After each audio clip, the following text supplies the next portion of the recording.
Brother's haunting whisper. I always thought sleep paralysis was just a weird trick of the mind, until the night my dead brother called me by a name I buried with him. It started like all the other episodes. I'd wake up, unable to move, a weight crushing my chest, shadows lingering at the edges of my vision.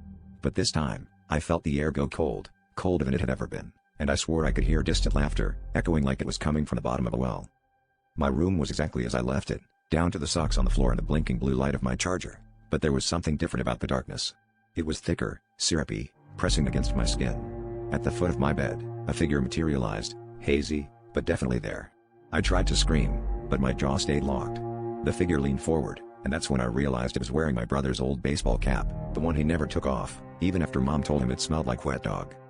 I stared, heart pounding, as it crouched closer, its face just out of reach of the pale moonlight leaking through my blinds. Then, in a voice that was both achingly familiar and impossibly wrong, it whispered the nickname my brother made up for me, one so silly and embarrassing, I'd never told anyone else. The sound of it pulled a sob from my throat, but I still couldn't move, couldn't look away. I felt like a bug pinned under glass.